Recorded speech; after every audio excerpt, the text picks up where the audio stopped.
श्री स्वामी समर्थ. श्री स्वामी समर्थांचा अद्भुत प्रवास.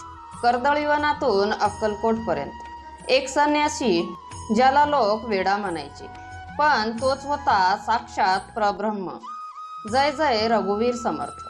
तर मित्रांनो, आज आपण जाणून घेणार आहोत श्री स्वामी समर्थांच्या जीवनातील एक अद्भुत अध्याय, जिथे उलगडतो त्यांचा रहस्यमय प्रवास.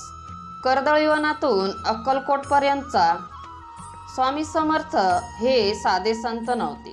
ते होते श्री नरसिंह सरस्वतीचेच अवतार. लोकांच्या उद्धारासाठी त्यांनी पुन्हा मानव रूप धारण केले. एकदा अक्कलकोटमध्ये राचप्पा मोदी यांच्या घरी स्वामी बसले होते. भोवती भक्तांची गर्दी होती. त्याचवेळी कलकत्त्याहून एक साहेब दर्शनासाठी आले. त्यांच्यासोबत एक पारसी गृहस्थी होता. दोघे येण्याआधीच स्वामींनी 3 खुर्च्या मांडायला सांगितल्या, 2 पाहुण्यांसाठी आणि मधली स्वतःसाठी. दोघेही स्वामींचे तेज पाहून आश्चर्यचकित झाले. साहेबांनी नम्रपणे विचारले, महाराज, आपण कुठून आलात? स्वामी समर्थ हलकेसे हसले आणि म्हणाले, आम्ही कर्दळीवनातून निघालो. यानंतर त्यांनी स्वतःच्या प्रवासाचे वर्णन सुरू केले. ते म्हणाले, आम्ही कलकत्ता पाहिले, बंगाल देश फिरलो, कालीमातेचे दर्शन घेतले, गंगात स्नान केले, हरिद्वार, केदारेश्वर अशी असंख्य तीर्थक्षेत्रे फिरलो. यानंतर ते गोदावरीच्या तीरावर आले, पवित्र स्नान केले. हैदराबाद, मंगळवेढा, पंढरपूर, बेगमपूर, मोहोळ, सोलापूर असा त्यांचा प्रवास सुरू राहिला. शेवटी ते अक्कलकोटमध्ये स्थिरावले आणि तेथून सुरू झाला लाखो भक्तांच्या उद्धाराचा दिव्य प्रवास.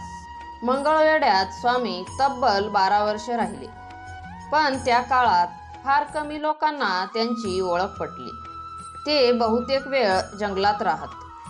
कधी गावात आले तरी गलिच्छ जागी बसत. लोक काही खायला दिले तर शांतपणे स्वीकारत आणि पुन्हा जंगलात निघून जात. गावातील लोक त्यांना वेडाबुवा म्हणायचे, पण काही ज्ञानी भक्तांना मात्र समजले होते, हे साधे मनुष्य नाहीत, हे साक्षात दत्तावतार आहेत. त्या काळात सोलापूरमध्ये दिगंबर नावाचे एक महान शिवभक्त होते. त्यांनी स्वामींच्या दिव्यत्वाला ओळखले. ते स्वामींना ईश्वर समान मानत. जेव्हा ते दर्शनासाठी येत, तेव्हा स्वामी कमरेवर हात ठेवून त्यांना दर्शन देत. तर स्वामी भक्तांनो, संतांना ओळखण्यासाठी डोळे नाही तर श्रद्धा लागते. स्वामी समर्थांचे चरित्र म्हणजे अमृताचा सागर आहे. जो भक्त श्रद्धेने ऐकतो त्याचे भवभय नष्ट होते. म्हणूनच स्वामींचे नामस्मरण करा, त्यांच्या चरित्राचे श्रवण करा आणि जीवनात सकारात्मकता, श्रद्धा आणि भक्ती अनुभवायला सुरुवात करा. अनंत कोटी ब्रह्मांड नायक राजाधिराज योगीराज अक्कलकोट निवासी श्री स्वामी समर्थ महाराज की जय. या अध्यायाच्या वाचनाने उपासका सद्गुरूंच्या कृपेचा प्रसाद लाभेल.